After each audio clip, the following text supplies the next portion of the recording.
So, good evening. I almost said good morning. Good evening. Happy Thursday. Tonight's class, tonight's pose is focusing on chair pose, Utkatasana. And my thought behind it is I've had this image in my head lately of, and maybe some of you have seen this. If you've ever watched like acrobats or like Cirque du Soleil type of people, you've ever seen that pattern that they do. I guess they don't really do it. They do more elaborate things, but sort of almost like a cheerleading thing that you can do where if you have people standing in a circle and everybody does a chair pose and you're like resting on the person behind you's knees and someone is resting on yours. And the way that the whole thing works is nobody has to bear all of the weight because everybody is supporting and holding in the same way, right? Is that you're actually holding and supporting in two different directions. And so this sort of image in my head of that circle of support is what sort of inspired me to say that tonight we're working with chair, because this concept of being able to be in the world in that way, where you're not trying to bear all the weight of everything yourself, but you're able to actually extend support and receive it simultaneously. Most of us are not good at that. Most of us are good at doing one or the other. We're either always looking for support to fall back on, or we're always looking for how can I support you while meanwhile I'm suffering even worse because I leave nothing from myself, right? And so when things are very heightened and there's a lot of that stress and pressure in the world, which there is, and expect it to continue. That's the thing, is don't look for when is it going to end, just expect that every day is going to be every day, right? But to be able to be where you can be in that middle place, stand firm, where you're able to offer support, where support can be given, and where you're also able to receive it so that you're not in that place of feeling like you're trying to bear everything on your own, right? So chair pose is the fierce pose. It's often translated as that. But it really is a connection to having this groundedness through the legs while also having this extension through the spine, and being able to do both of those simultaneously and to feel that as a very steady place. Not I'm almost falling backwards, but I'm actually really steady here, moving my pelvis in one direction and my sternum in an opposite direction, right? So it gives you real power over your whole frame, right? So find your seat, whatever that happens to look like. The inspiration of just noticing where you are really good, maybe at supporting or being supported, but not so good at doing the other. Maybe that feeling of steadiness and strength is something that you don't feel habitually in yourself. Chair is a way to work with that and find your own source of strength and stability. So with the eyes closed, feel your seat drop into the floor. That probably means that you actually feel yourself almost round your lower back just a little bit. So you take the arch out of the lower spine, drop it down. Good. And then at the same time, draw the low belly back and in towards the center of the spine. So it's just a little pull in. It's not a clench, but it's a drawing in so that you can feel even more the ability to drop down through your tailbone. Good. And now keep all of that really heavy and start to lift from your rib cage. So keep that low belly engaged, but lift up through your rib cage to get just a tiny bit taller. And then again, drop down through your tail. And from your rib cage under the armpits, feel yourself rising up. And then again, drop down through your tail. And one more time, let the front ribs float backwards and in. As you lift your sternum up, pull from the armpits, and then drop again down into your tail. Good. Now maintain all of that. Relax your shoulders. Good. Right. Feeling of really supporting the spine from inside, moving in both directions. Doesn't feel easy to do because we're not used to doing it.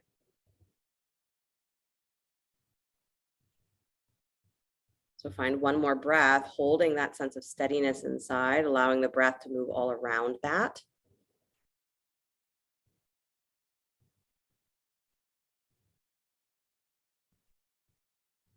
Then bring the hands together in front of the heart center, palm to palm. We'll open sound of Om. Take a deep breath in.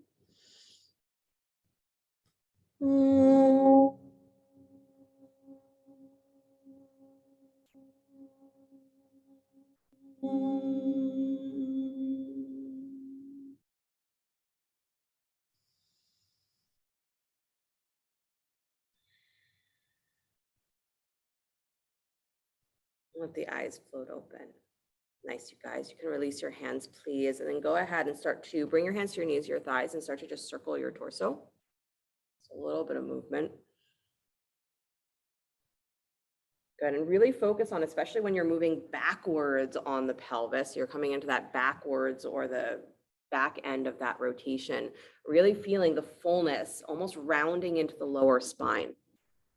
This is where our first habit usually creeps up in chair, is that one minute we say get your butt back, is we tend to arch our back to try to get the butt to move back or to tilt the pelvis. And then by arching our back, we force ourselves to push our ribs out, and then our back loses all of its power. Our middle back starts to just collapse, right? There's no strength there. So we don't want there to be that compensation pattern of my pelvis is stuck one way and therefore my ribs are stuck the other. Start to rotate yourself the other way, please. So focusing on that feeling of actually tucking just a little bit. And I don't want to say tucking in the extreme, because that's not what we're looking for in chair at all, but to have that feeling of trying to get as wide through your sacrum as you can. And even here, you can probably feel that when you round into your lower back just a little bit, there's probably an achy place in your lower spine. Because for most of us that sit in chairs, and I think all of us sit in chairs, is that's what happens, right? By sitting, we create this achiness in our lower back. Or by standing all day with our pelvis tipped, we create this achiness in the lower back. So just get used to that feeling of there being the kind of stretch there, so that it doesn't feel foreign when you're in chair. Good. Bring yourself slowly all the way back to center, please. Nice. And then go ahead and come forward onto hands and knees. Good. You got it. Stretch your right leg back behind you, please. Toes tucked. Good. Come on down to your forearms, actually. I like that better. So down onto your forearms. Right leg is extended behind you. Make sure that you're not close enough to a wall where you can kick it. So you're far enough forward on your mat that you can't kick a wall. Good. Keep your chest up here like you're looking at your fingers, so you're not dropping your head. And then you're going to kick that right leg up as though you're taking it into like a standing split, but your left knee is on the floor. So lift that right leg up as high as it'll go without letting your pelvis roll open. And then take the toes back down to the floor. Keep the legs straight. And then kick it up. Good. Nice long stretch, and then bring it down. Good. Just keep doing that. Kick it up so you got a little energy behind that. Keep your low belly in, and then release it down. Good. Keep going, lifting it up, lowering it down. Try to keep your pelvis facing the floor though, so you're not rolling the hip open here. The point is not necessarily to get the legs super high, but it is to start to stretch through the thigh, and it is to start to wake up your glutes, right? Because that's the primary muscle that's really going to hold you in chair pose. Of course, inner thighs are doing a lot too, you know, but for most of us, our glutes are the thing where we're like, can't. I sit too much. When I sit too much, our butts actually fall asleep, right? We're like, how is that possible? They're getting bigger. They're not getting bigger in a useful way. So you want to wake those muscles up. Do one more on this side, lift and pull and pause there. Good. So one more breath, draw the low belly in, draw your ribs in and up. So a little challenge for the front of that thigh. Nice. Then release that knee back down to the floor, please. Good. So right knee now comes underneath your hip. Stretch the left leg back. So same thing on the second side. Good. And again, pressing through the forearms, keep your chest up. Start to kick that leg up towards the sky again with keeping the hips square to the floor, and then bring the foot back down so the toes touch, and then lift it back up and bring it back down. Use your breath. Again, the point is not to try and force it really high, but to find the full extension of your leg and get that glute and the back of the thighs to wake up. It's also a nice little hamstring awakener. Good. Nice, you guys.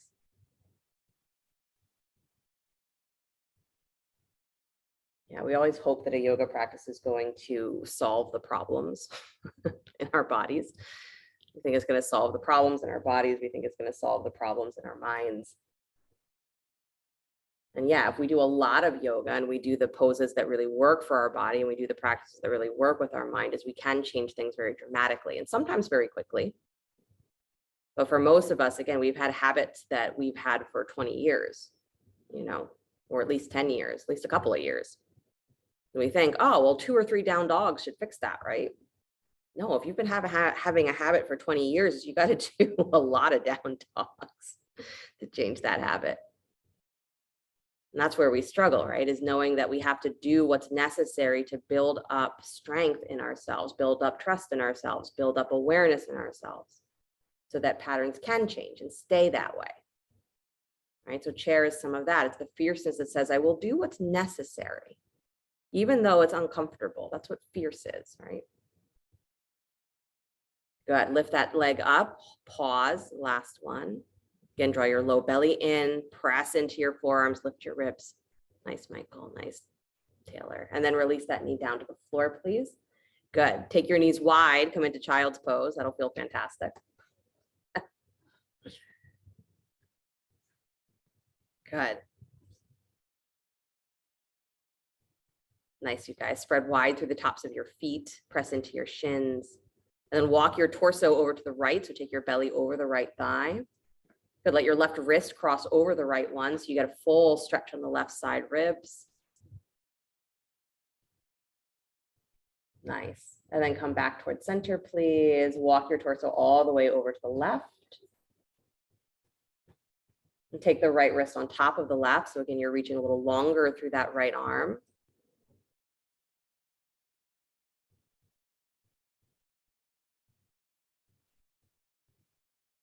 Good. And then walk yourself all the way back to center, please. And come on up back to hands and knees. Good. Stretch the right leg back behind you. So stay up on the hands this time. Stretch the right leg back. Then lift that leg up in line with your hip. Good. Bend the knee, kick your heel in towards your butt. Keep that knee pointing down towards the floor. Keep the hands on the floor. Just start to pulse that heel up towards the ceiling. So you press up and lower slightly. Press up and lower slightly. So keep the knee bent the whole time, Michael. Just lift the thigh a little higher. So you're actually pressing your heel up and down. It's little movements, right? So try not to let your knee go lower than your hip. Good. Again, little pulsing movements. Keep the thigh as high as you can and then lift it higher and higher and higher and higher. Good. Again, it doesn't have to be big. Keep your knee pointing down. Keep your hip points pointing down as much as you can. Good. It's probably going to feel like a little burn in your butt. Might feel like a little like, my lower back has to work. Good. Last one, lift and hold. Squeeze your heel in. Yeah, nice. And extend that leg all the way out to straight. Take the toes down to the floor and then cross that foot over to the bottom left-hand corner of your mat. Look over your left shoulder. Good. Lift your right hip wider to the right because it's going to have a tendency to fall inward. So pull that extended leg, lift the right hip up higher. There you go. So you really feel that stretch through the outer hip and thigh. Good. And then step that foot back to center, please. Take the right knee down to the floor. Stretch your left leg back and up behind you. Good. Take it up in line with your hip and then bend the knee, kick your heel in towards your butt. Keep your knee pointing down, both hip points pointing towards the floor. Start to pulse that heel up and down. Good. So again, it's a little movement. So that first original position that you lifted your thigh, that height, try to keep it there and then lift higher, higher, higher. Good. But keep your hip points pointing forward. So again, this works not only the glutes, but works into the lower back as well, works into your core. Nice. Don't clench your jaw. Press into your hands. Keep your chest up. Good. Keep your heel in. Nice, you guys. Awesome. And then lift and hold. Squeeze the heel in. Beautiful. And then extend that leg all the way out to straight. Drop the toes down. Step that foot over to the bottom right-hand corner of your mat. Look over the right shoulder. Good. Press out through that left heel. So again, you want that feeling of pressing out through the leg. Keep your left hip lifted as high as your right one is. Good. And then really curl into your side waist. Nice. You got it, Lisa. Good, Harriet. Nice, Susan. Good. And then unwind, come back to center, please. Back to hands and knees. Good. Tuck the toes, lift the hips, come into downward facing dog. You got it. And then step the right foot forward between the hands for lunge. Good. Take both hands inside the front foot, please. Start to circle your hips, move your pelvis. Good. And I've been saying a lot is with your hip rotations here, or pelvic rotations, is try to get that feeling of a little bit of that hula hooping so that your movement is not your pelvis and your legs always being stuck in the same orientation. They're not all one piece, right? So yeah, move yourself in that sort of big circular way, but then see how much you can feel That little sway from side to side or circling of the pelvis around the legs. Good. And then come back to stillness, please. Nice job. Step your left foot forward just a little bit. Take both legs straight. Come up into Badakanasana. Use blocks if you'd like. Good. So both feet facing straight ahead. Make sure that your feet are not directly behind each other. So you've got space to the right and the left. Good. And then with your hands on your blocks or on the floor, if that's what's comfortable, bend your front knees almost like you're coming into warrior one. Turn that left hip forward a little bit more. Good. And then scoop into your low belly, press through that right foot and pull your hips up and back to straighten the right leg. Good. So it's just really working again to reorient the legs and the pelvis. Bend the right knee again. Good. Send that left hip spinning it forward. Right belly goes higher and wider. Now push through that right foot as you pull your hips up and back at an angle to straighten the legs. Good. And then one more time, bend the front knee. Good. Turn the left hip spinning forward again, squaring the hips just a little bit more, lifting the right low belly, press through that right foot, pull your hips up and back. So again, working into the extension of the legs. Good. And now start to walk your torso towards the right any amount. It's like you're taking both hands to the baby toe side of your right foot. Good. Turning the left hip forward, keep that back heel on the floor. Good, yes, nice, yes. So walk your hands back, Lisa, so that your foot can be flat on the floor. Good, and then for some of you, if you want to go a little further than this, you can walk a little further to your right, start to turn the toes of both feet. So as you're walking to the right, you're turning your toes with you, gives you a little bit maybe more stretch on that outer hip and thigh. If that doesn't feel like a great idea for your knees or any other part of you, stay where you are. If you're twisting a lot here, keep drawing your inner thighs wide away from each other. Good. Keep your feet squeezing towards each other, like there's sort of like a rubber band there. So there's connection. Good. Nice, you guys. Walk yourself back to center, however much you twisted, untwist yourself. Nice job. And then take your left foot forward alongside your right, top of your mat. Good. Feet are underneath your hips. Lift and spread your toes. So all 10 toes lift, but the balls of your feet stay rooted to the floor. And then keep them lifted. Bend your knees a lot. Drop your belly onto your thighs. Wrap your arms around the backs of your legs. Let your head drop. Good. Keep your toes lifted so you're still really engaging your feet. And then scoop into your low belly, round your back, pull the belly up off the thighs, and then press your sit bones up towards the ceiling as you press down through your heels and press your inner thighs wide. So it's like you're pressing your knees and your thighs into your arms, and then press down through the big toe mounds of your feet. Good. Keep the head drop. Just work through the legs. So keep pulling up through the sit bones, press the legs as straight as they will go, but stay hugged in and widen your thighs. Good. And then release the hands down to the floor, please. Good job. Step your right foot back behind you. Nice long lunge. Both hands come inside the front foot. Circle the hip on this side.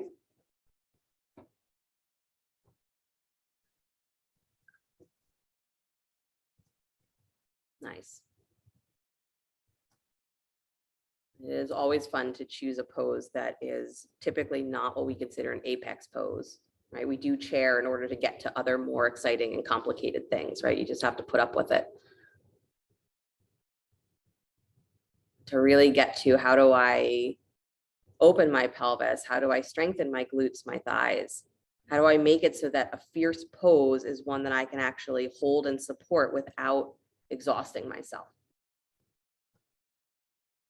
Without feeling like it's the hardest pose in the world.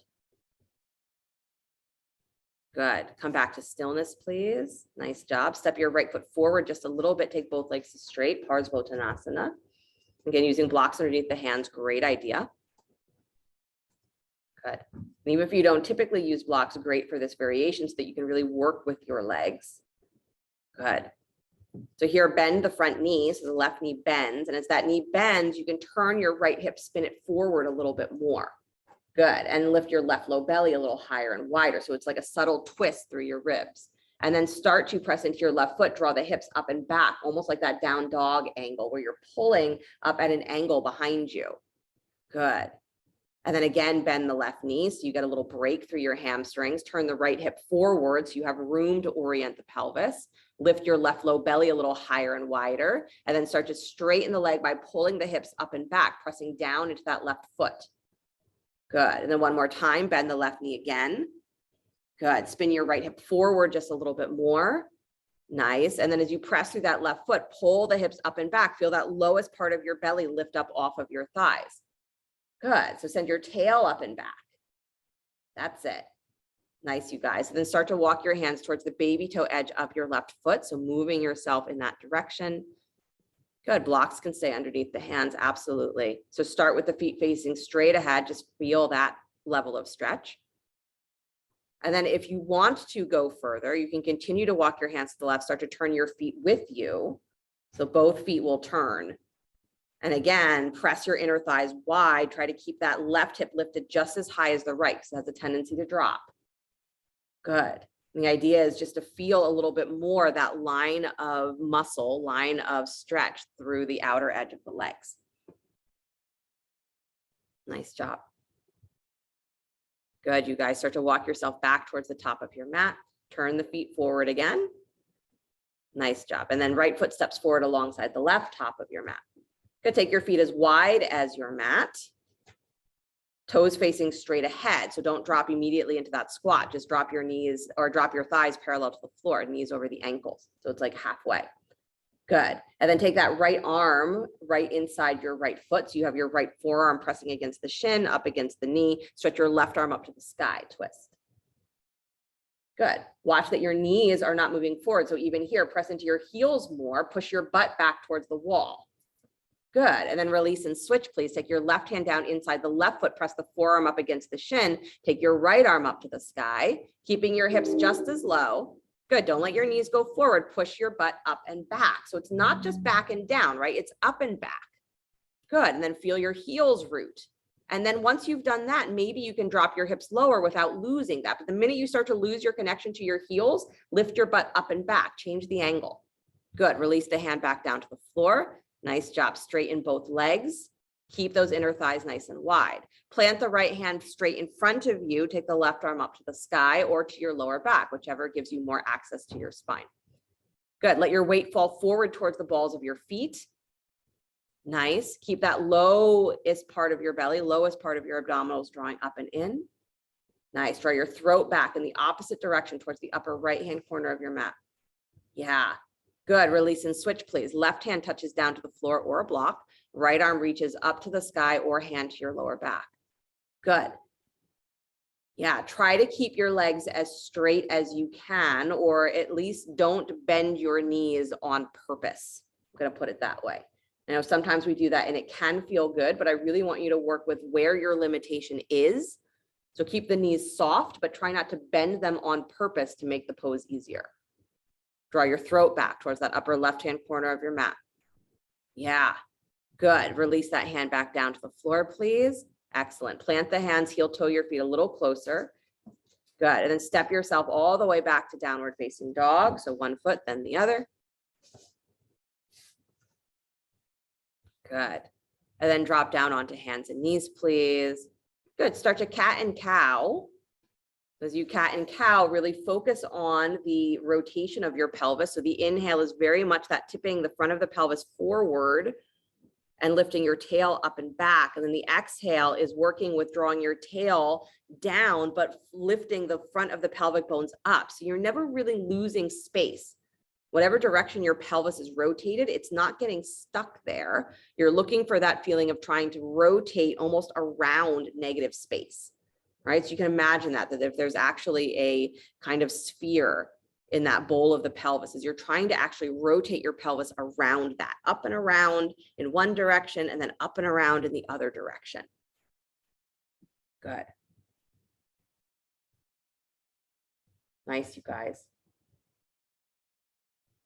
My favorite is cat and cow that looks like it has purpose.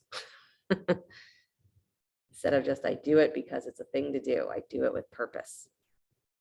That fierce quality that we are able to add to anything that we do.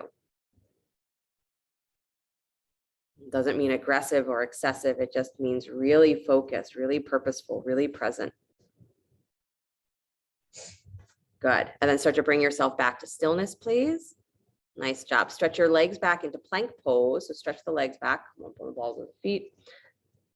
Good. Lower down slow to your belly. Use your knees if you'd like.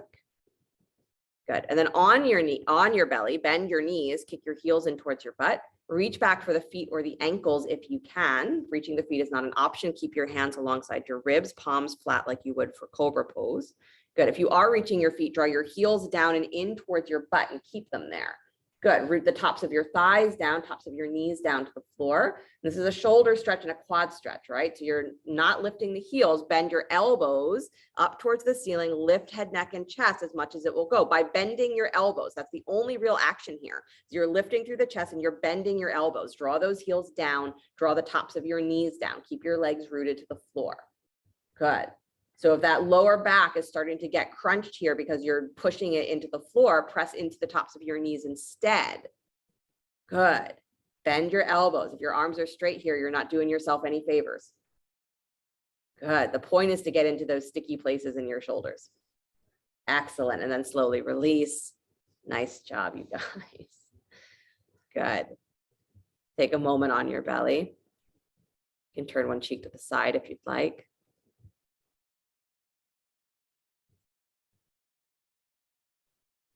I did a lot of acrobatics when I was young, so that circle of chair pose thing is absolutely have done that. It is sort of ridiculous that when you get it right, that it is like, whoa, could hold this kind of forever. And that's sort of part of the practice that our mind likes to skirt away from, is the foreverness of it. We hope that if we practice the right way, I can do this for a certain amount of time and then I won't have to do it anymore. And really all of the sages say is like, no, you really always have to do it. Turn your gaze the other way or turn your cheek the other direction if you have it turned one way. That things will change. There might be periods of time where you're like, okay, that's not bothering me the same way, or things seem to be going this way instead of that way, and I feel all right with that. Like, don't get confused. Keep practicing. Don't get fooled. There's a foreverness to being awake, to being aware. That means that, there's no qualifying what we are awake to. It's just if we're awake, we're awake. If we're aware, we're aware. So whatever it is, today is today. To laugh, that's one of those cute things my daughter used to say a lot when she was a year younger. Today is today. So you stay awake to what is here today. And you keep practicing because tomorrow is also today. It will be today when you wake up again. So if we let go into knowing that our practice is forever, as we don't fight it so much anymore, that level of resistance starts to dissipate, that level of tension can dissipate. It's not just you doing everything by yourself, it's you being part of the work that everyone is doing. Or not doing, because sometimes it feels like no one's doing the work except you. I promise you that's not the case. Come on up onto your forearms, please, for Sphinx Pose. Good. So pressing down into the hands, pressing down into your forearms. Good. Tuck your toes. As you press down to your forearms, look back towards your belly button here. So look in towards the ribs. Feel the back of your rib cage start to round up. So again, that might also make you very aware of a tightness in your lower back. So become aware of that. Draw the lowest part of your belly up to support that space of the lower back. And then start to lift your inner thighs up, coming into forearm plank. And as you lift your inner thighs up, keep the front of the body, the ribs, and that lowest part of your belly pulling up away from the floor. Good. And then feel your tailbone pulling towards your heels. Good. And the front of your pelvic bones lifting up towards your lower ribs. Now don't lose any of that feeling of pulling up and in through the core, but lift the back of your throat and take your gaze slightly forward. Good. Send those inner thighs higher, but bring your pelvic bones, hip bones forward. Yes. Good, you guys. I know, 20 more breaths. Just kidding. Take one more full one. Good. Then lower the knees to the floor, please. Point the toes back behind you. Lift the chest back up into Sphinx Pose. Dragging back on the elbows so that you feel that sensation of the chest coming forward between the arms. And you can feel the sensation of your throat getting longer. And the legs dragging back behind you. Point the toes. Yeah, so there's a feeling of trying to pull your feet to the back of your mat. Good. And then release all the way back down to your belly, please. Nice job. Flip over onto your backs.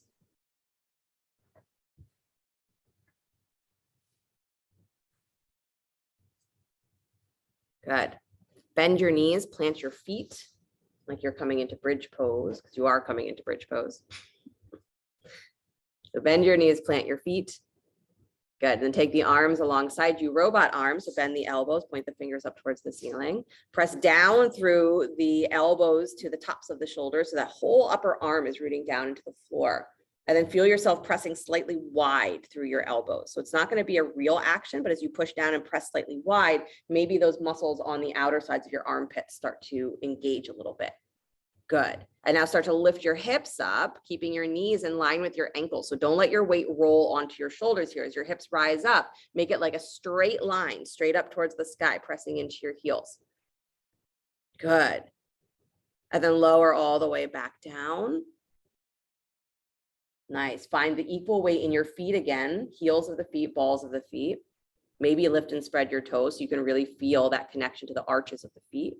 And then again, pressing down into the arms, feel that slight widening of the upper back, start to lift your hips up off the floor. Again, straight up, keep the knees directly over top of the heels. So don't let your weight push into your shoulders, pull your weight more into your feet. Good. And then release the hips back down to the floor. Nice. Notice if you get any sort of rounding in your back as you come down. If you're not able to do that, but your back comes down in that sort of arched position, right? Become aware of that. So again, third bridge pose, press down, widen through the upper back, press into your feet, start to lift your hips straight up. Again, bring more of your weight, more of your attention forward into your feet. Yeah, so you're actually lengthening your lower back there. Good. And then again, even now in the height of your pose, see if you can draw your lower rib cage down and in. So it's like you're trying to take the arch out of your back, even as you're maintaining the arch in your back. Good. And now lower your hips halfway to the floor. Pause. And then lift back up into bridge. Good. And lower your hips halfway to the floor. Keep your weight in your feet. Don't let it fall into your shoulders. Lift back up into bridge. Good. Keep pulling your weight towards your feet. Drop your hips halfway to the floor. Lift back up into bridge. Good. Lower your hips halfway to the floor. Lift back up into bridge. Keep your arms awake. One more. Lower your hips halfway to the floor. Good. Lift all the way back up to bridge. Pause. And then slowly come down. Try to roll through your upper back. So it's not your hips hitting the floor with your back still arched. Try and find your middle rib cage, lower rib cage. Good. And then the hips find the floor.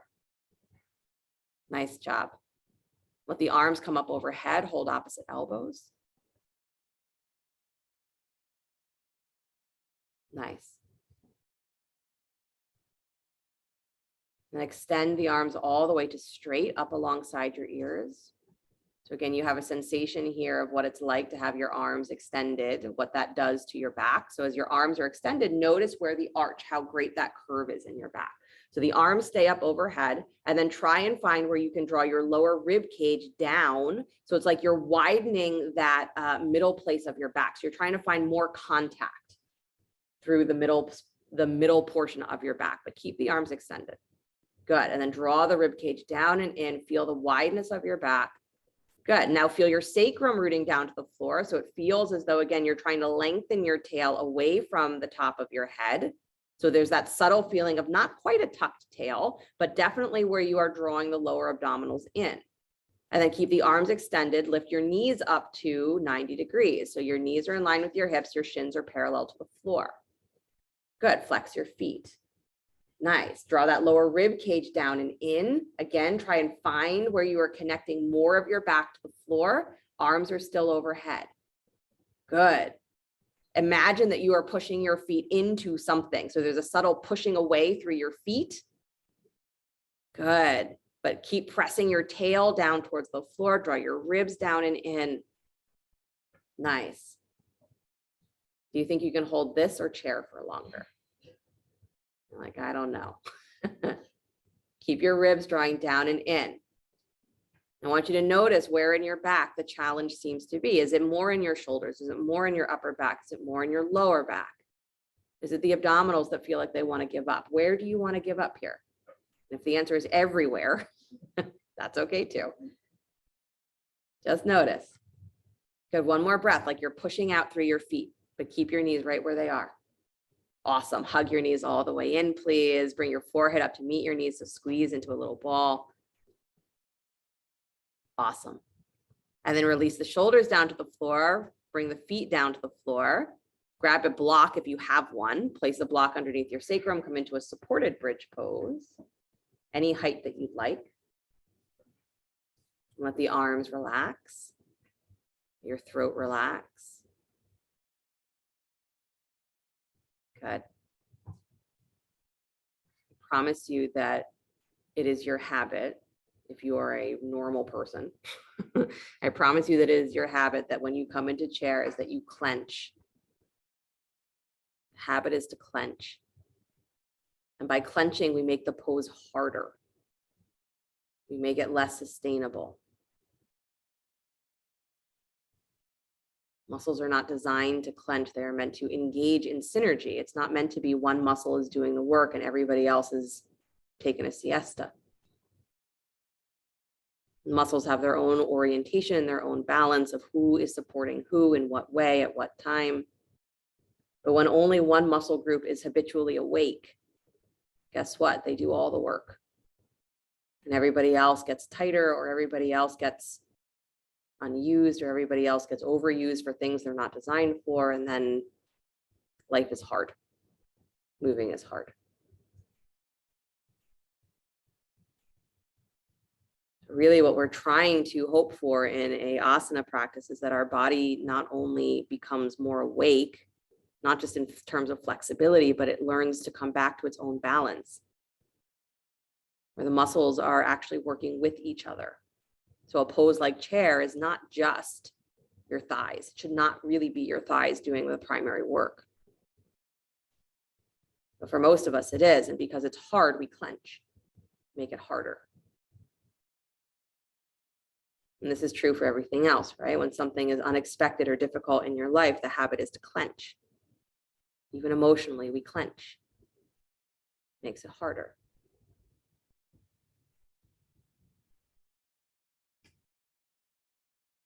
So fierce is being very aware of all of your resources and using them towards one directed goal.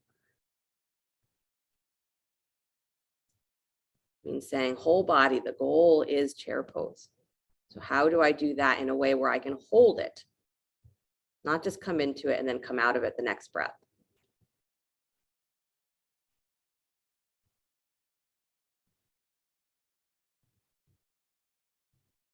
What is the work necessary for me to do with my body, with my mind, with my life,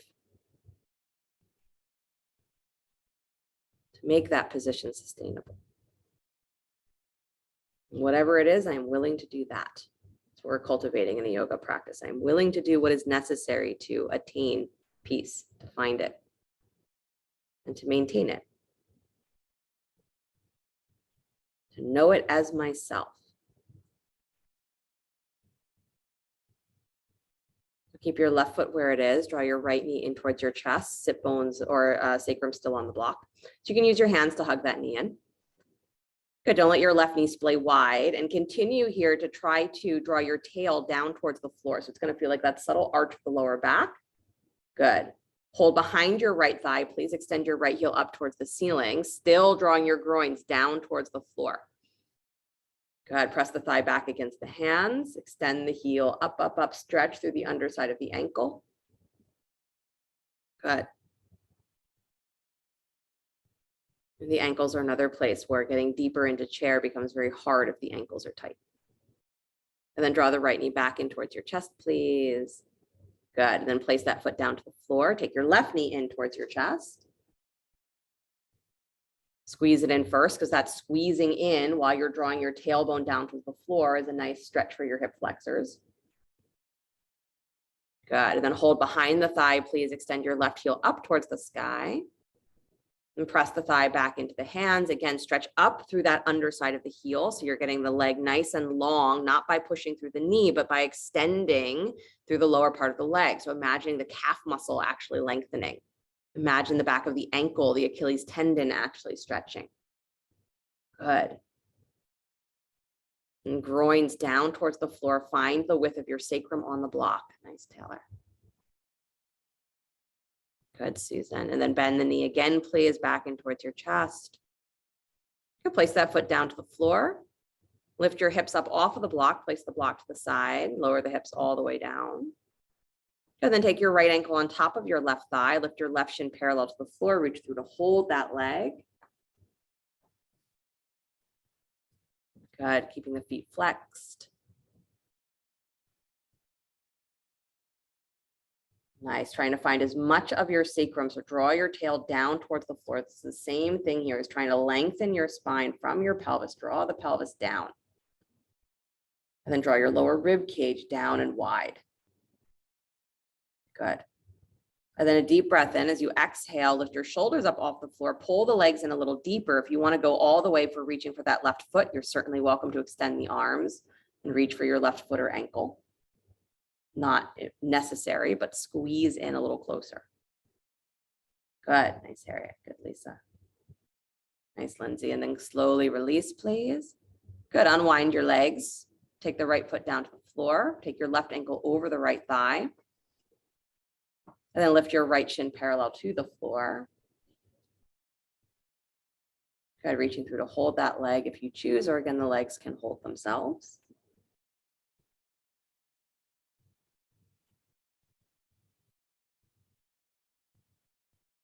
Nice. Again, find the wideness of the middle back. Feel your tailbone pulling down towards the floor. So again, the resistance here of saying, oh, I want my tailbone to go down, but I don't want my knees to come further away from my belly. So that little bit of resistance, that push and pull, is what's going to change the dynamic, right? Maybe not tonight, but over time, it changes the dynamic of how your thigh rotates in your hip socket, right? The space that it has to move there, how your pelvis is able to tilt forward and back. And that's really the key. It's not getting your legs to be stronger to do chair easier. It's getting your pelvis to be more mobile so that the muscles that need to work can work and they can work together with each other. But when we're just tight, everybody's fighting. A deep breath in. As you exhale, lift your shoulders up off the floor, squeeze the legs in. You can reach for that right foot if you'd like, extending the arms, or just stay where you are, squeezing the legs in any amount.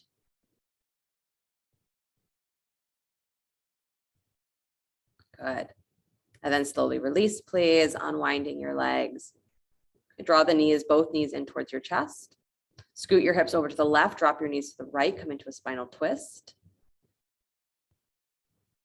Yep, spinal twist. What is it? Yeah, hips move to the left, knees go to the right. Yeah, so that moving your hips out first makes your spine stay in more of a straight line when you come into the twist. That's why we say it that way. Again, it's not necessary. It's just one of those little things that can be helpful.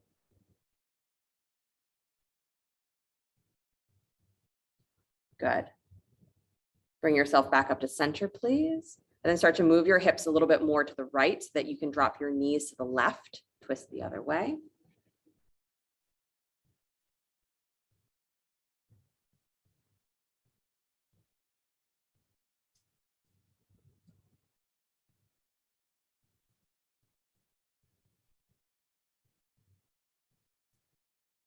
Nice. Then come back to center, please. Good. Cross your left thigh on top of your right, wrapping the legs like you would for eagle. And then move your hips over to the left again, drop your knees to the right. So spinal twist again, but this time with the legs wrapped. If that position doesn't work for you, doesn't feel good to twist this way, stay flat on your back and just hold the legs in eagle with the left leg on top of the right, shins parallel to the floor. So still do the same leg position, but if twisting doesn't feel good, stay on your back doing the eagle legs with your shins off the floor. Good. You can add the arms as well if you're staying on your back. Good, you guys. Unwind your legs as you come back to center, please. And then switch the cross. So take the right leg on top of the left. wrapping thighs and outer shins. Move your hips over to the right so you can drop your knees to the left, again, twisting. And again, if twisting is not a good option with your legs in this position, then stay on your back, legs in eagle. You can add the arms as well if you want. And the idea is just to give actual stretch and openness to the outer hips, thighs, and glutes, because again, we want them to be strong, but not tight. We want them to be accessible. And so if you start out with really tight muscles in this area, and then you ask them to work because they don't have a good capacity to work. They're like, no, I'm already stuck. Can't work, too tired. So that balance of finding stretch and finding strength is the same thing as how I support what's outside of me, and also remember to receive support for what's inside of me. And wherever your natural habit is, I do one to the extreme and maybe not the other at all. Become aware of that. That's what making harmony in your life is learning to do a little bit more of what is not your tendency and maybe let go of what you're too ready to do to the point that it hurts. Slowly unwind your legs, come back to center. Good, squeeze your knees in towards your chest. Then start to roll forward and back on your spine.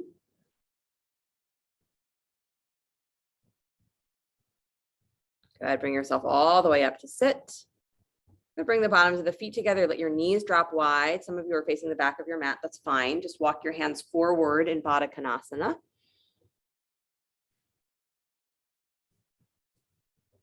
Good. And again, as you walk forward, extend your arms forward in front of you if you have the space to do that. Even if you're touching a wall, extend the arms forward in front of you. So with the arms out straight in front of you, you can press down into your hands. So if you're literally touching a wall, you can push into the wall, right? And lift your chest up against that. If your hands are on the floor, drag backwards on your hands. So it's isometric, right? So you're dragging back, but not really moving, and lift your chest forward and feel yourself lengthening your spine from the top of your pelvis, right? So your chest can come a little higher away from your feet, but find that feeling of lifting the front of your pelvic bones forward and up and sending your tailbone up and back. So it's that little tilt of the pelvis. Good. Nice, you guys. And then walk yourself all the way back up, please. Good. Cross your ankles, flip yourself over onto hands and knees facing the top of your mat. Come into downward facing dog. Good. Take your right ankle over top of your left knee. So that same sort of figure four stretch, and then bend your left knee a lot. So it's like you're dropping your butt back towards your heel. Good. Pulling the left knee forward, but pressing your butt back. So keep pressing into your hands, draw your groins back, send your tail up and back, but bend your left knee as much as you can. Bring it forward. And again, that's going to tell you a lot about where your pelvis is tight. Good. And don't be worried about it. If every time I keep saying that, you're like, oh my God, I'm tight here too. I'm tight there too. Then Michael, take your ankle to the front of your left thigh instead of behind. There you go. And then bend your left knee. And butt up. Yeah, but bend your left knee. Good, you guys. Slowly unwind back to downward facing dog, please. I know that was a long hold. Deep breath. Good. And then try the other side. So take your, what did I say? Left ankle over your right thigh. Bend your right knee. Press your butt back. Flex the feet. Or flex that foot that's lifted. Good. So keeping the knee bent, drawing the hips up and back. Even here, again, this can be a big stretch for the legs. It can feel like a lot of work for the legs, for the shoulders. Remember to draw your low belly in, support your spine by drawing the abdominals in. Squeeze the forearms towards each other. Good. Feel those armpit muscles again, like you're pushing wide, that sort of Hulk moment, right? Imagine that those muscles are going to get so big and busty that they just break your shirt. That's how you hold yourself here. And it's not about your legs, and it's not about just your shoulders.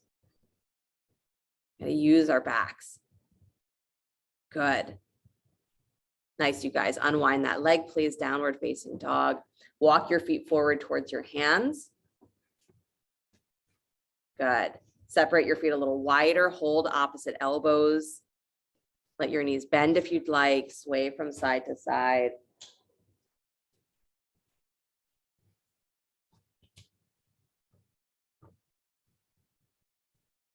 Good.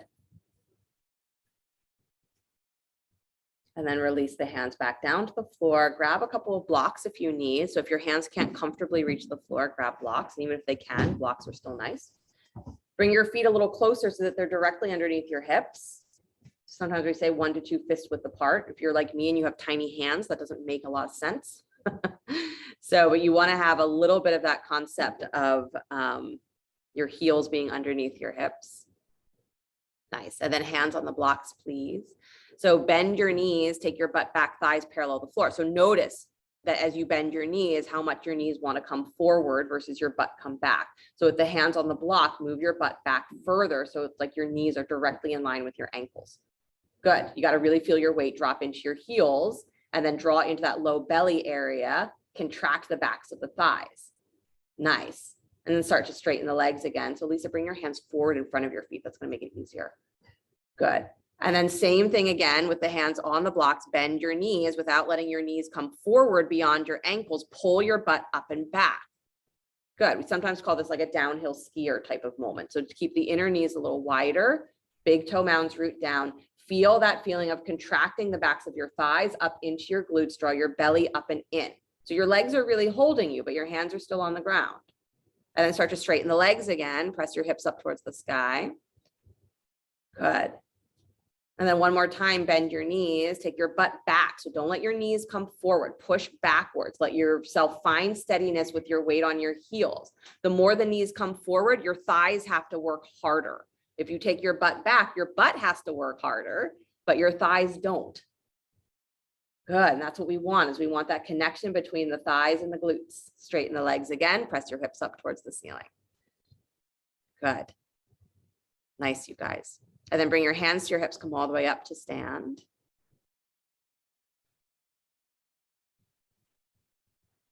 Good. I know. Stretch your arms up alongside your ears, please. Beautiful. So come up on the ball of your right foot. So your left foot stays flat. Come up on the ball of your right foot so your heel is lifted.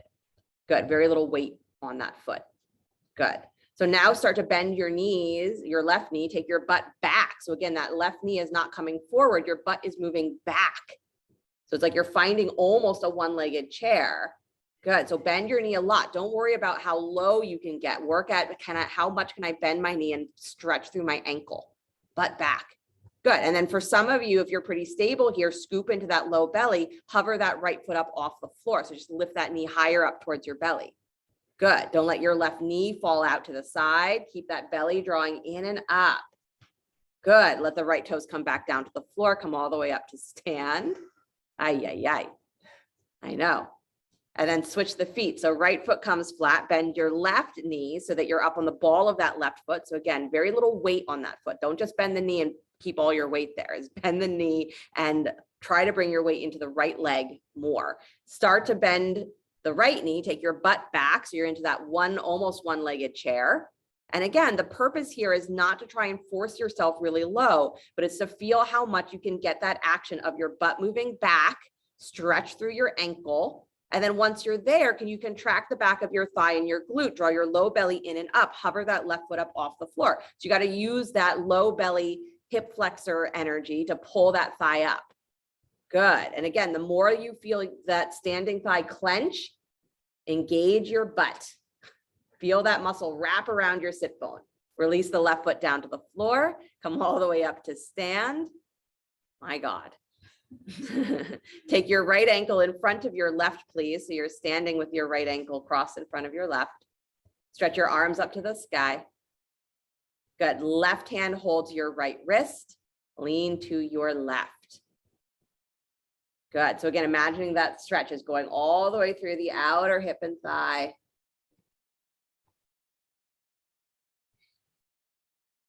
Nice, you guys. Press through the big toe mound, baby toe mound of both feet.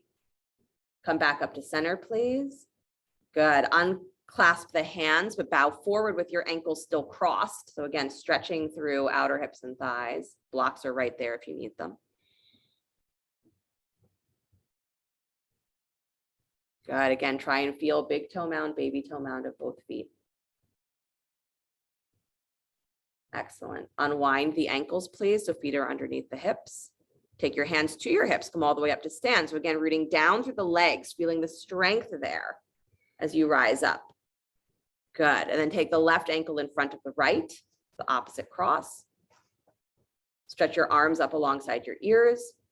Right hand holds your left wrist and then lean to your right. So it's like that whole left side of the body should be curling. Good. Again, try and find big toe mound and baby toe mound of both feet. The more you root down through equally through the feet, is it's going to activate those muscles through the shin and all the way up the leg. Good. So feeling your feet completely necessary. Nice. And then bring your hands back up to center, unclasp the hands, keep the ankles crossed if you can, and then bow forward. If you have to uncross the ankles to safely forward fold, go ahead and do that, but then see if you can recross the left ankle in front of the right. Good. Lift your left hip a little higher and wider to the left. Try and feel big toe mound, baby toe mound of both feet. Nice, hips up, hips up, hips up. Susan. Nice, Lindsay. Good, Taylor. Let's root that foot a little bit. Yep. Good. Unwind your ankles, please. Feet are underneath the hips. Blocks are right there. So again, with your feet hips width apart, toes facing straight ahead, lift and spread your toes. Again, feel that connection to the feet. Good. And then start to bend your knees, letting your butt go back. Again, thighs getting, or butt dropping, but moving back towards the wall behind you, knees not moving forward. Scoop into your low belly here. Hands are still on the blocks. Good. So feel that contraction back to the thighs, up into your glutes. Now start to bring your hands behind your head and start to keep your butt right where it is and pull your belly up off of your thighs, and from your back, start to lift and lift and lift and widen the elbows so that as you come up, your chest is lifting and your butt is still moving back and down, almost like that reverse downward facing dog angle. Keep your butt moving back. Feel your feet, feel your chest lift and your abdominals draw in. And now drop your tail just a little bit. Lift your hip points up off of your thighs. Now extend the arms alongside the ears and put your fierce face on. There it is. Good. And then come all the way up to stand, please. Extending, lifting the front of your hip points up as you reach as tall as you can. Take a little baby back bend. As you reach back, take the tops of your thighs back. So even here, press your sacrum nice and wide. Good. And then come all the way back up to center. Pause, stay super long, super lifted. Pull your low rib cage in and then bend your knees. Take yourself straight back to chair. Again, knees not moving forward, but moving back. Draw the low rib cage in. Don't compromise that. Keep yourself really engaged and stay where your restriction is. Your restriction is fine. Work with it. Butt moves back. Feel your heels, backs of your thighs. Drop your tail, lift your hip bones up just a tiny bit more. That's it. And then release the hands down to the floor, straighten the legs and bow. Ay, ay, ay. Good. Nice, you guys. Step your right leg way back behind you, lunge. Drop that knee down to the floor. Use a blanket if you'd like. Good. So keeping your left hand where it is, right hand where it is, take your left arm up towards the sky. You could go for a quad stretch here if you can. So bend that back knee, reach back for the foot or the ankle. Because even though we talked about not clenching through the thighs, I know you did, which is okay. There you go, Harriet. Yeah. Beautiful, you guys. Release that foot down to the floor, please. Nice job. Pause for a moment with the back knee down and then lift that back knee up, hands still on the floor or blocks. And just pressing back through the back heel, stretching the thigh. Good. And then step yourself either back to downward facing dog to switch the legs or step your right foot forward, whichever way you prefer. Jump switch is awesome. Means you've still got some gas in the tank.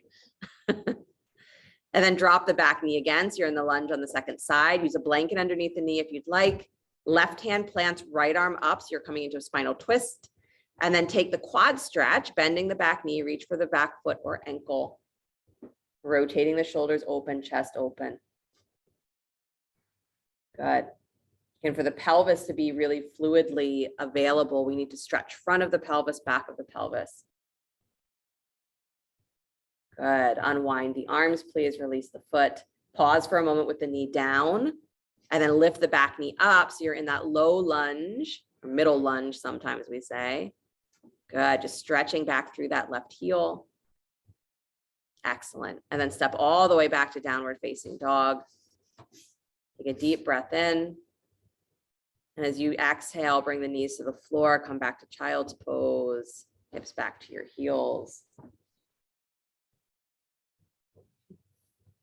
If you've ever done a practice that involves a lot of squats, not yoga squats, but like fitness squats, it's generally my question is like, would you rather do one of those where you do a million squats, or would you rather do 2 or 3 chair poses that are just solely focused, completely focused?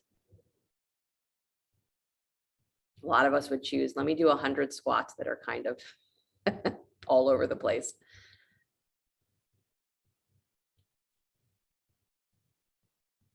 And when we do poses on purpose, when we start to live very purposefully, is we have to really then become aware and pay attention of where our energy goes and how it's going out into the world, where we're excessive, where we're deficient. Without adding judgment to that, but just taking it as, oh, this is me understanding what balance is. I have to see both sides. Take one more breath in your child's pose. And then slowly release, finding your way onto your backs. So if you're in the room with me, heads can face the center of the room. If you're at home, wherever you want yourself to face.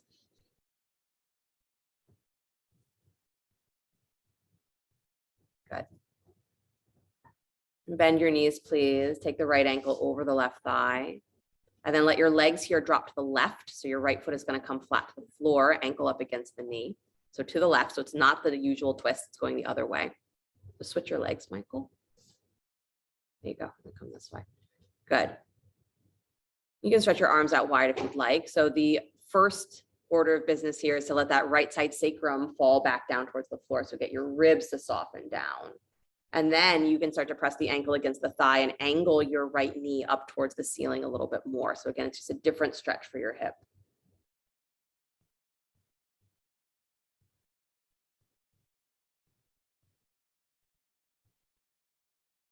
Good. Then bring yourself back to center. Ankle stays over the knee. Cross the right thigh all the way on top of the left. Lift the feet up off the floor. Separate your feet. Reach for your ankles or your shins. You're in Gomukhasana with the right leg on top.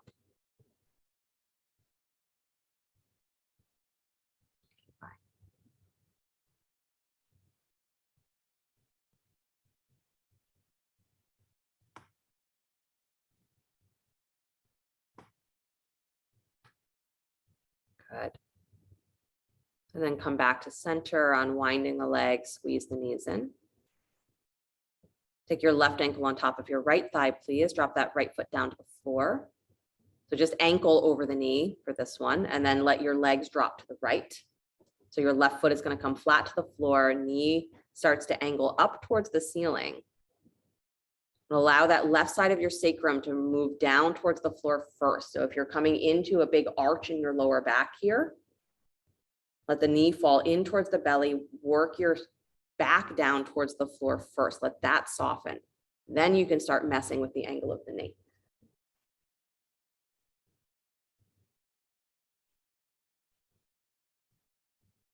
Good.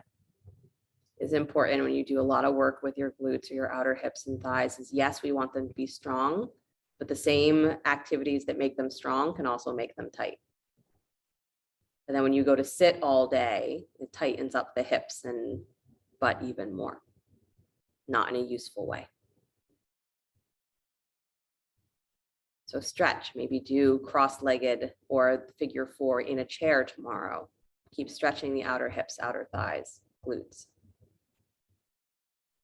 Come back up to center, please. Cross your left leg all the way on top of the right, lift your feet and separate the feet nice and wide, reaching for your ankles or shins. Gomukhasana.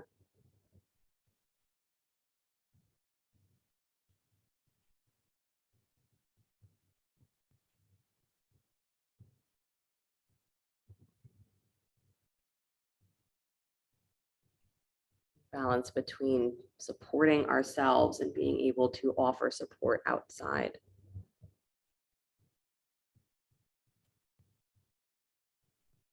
Be honest about which one you're good at, which one you are less enthusiastic about. Unwind your legs, please. Squeeze the knees all the way in towards your chest. Hug. Good. And start to extend the legs out in front of you, arms alongside you. Find your ideal Shavasana position. And the feet separate, drop open. Bring the palms to face up.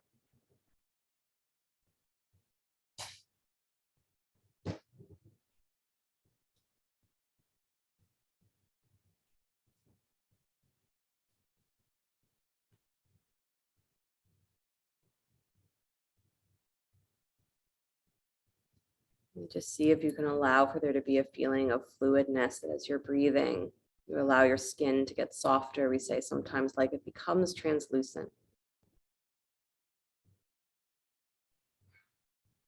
The heaviness of the body becomes like a riverbed.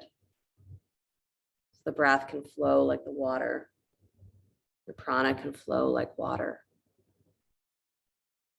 Because of the steadiness, the heaviness of this vessel is that it can flow so strong.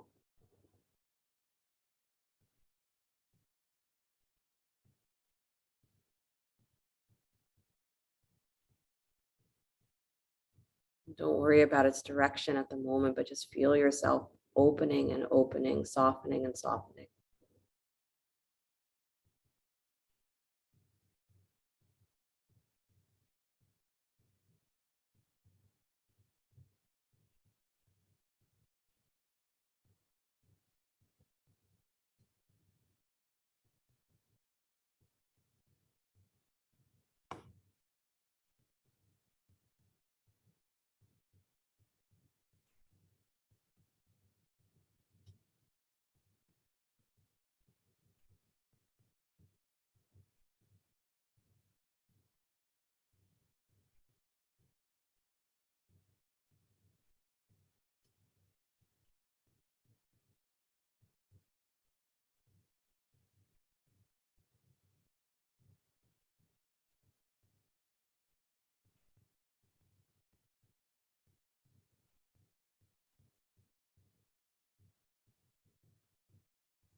Very gently bring the awareness back to your breath, back to the feeling of the body resting on the floor. Let your body begin to stretch and move, whatever ways serve it well. As you're ready, draw your knees in towards your chest and roll to the right side. And taking a moment there before you begin to push the floor away, come back to an upright seated position.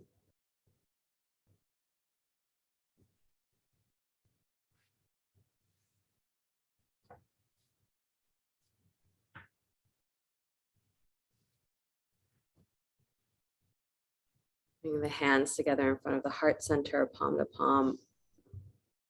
And here it's an interesting place to notice which shoulder is dropped. Which hand is pushing harder than the other? Which sit bone is more grounded? Which knee aches more? Right? Harmony means taking in all of the conditions in every direction and saying, how can I support what needs to be supported? How can I relax what has been doing too much? And doing that not just in our bodies, but doing that in our minds, our emotions, our life patterns. Where do we do too much? And where do we accept too little help, too little support? Because if all of us can find that balance in ourselves, we find better balance with each other. It becomes like that circle. If everybody is sitting and everyone is holding themselves, they're also offering support. And they're also receiving support. And no one is alone. And that's the truth that yoga tells us over and over again, is that you are not alone. You've never been alone. And support is there. But it has to be through you that you know how to accept it and how to give it. How to be strength, but also be soft. So you practice that. That's what it means to be fierce, is to put your dedication, to put your purpose, to put your mind towards attaining whatever that goal is. And you use all of your resources, not just the ones that are easy to access, all of them. So you pour all of yourself into your life. Close the sound of Om, deep breath in.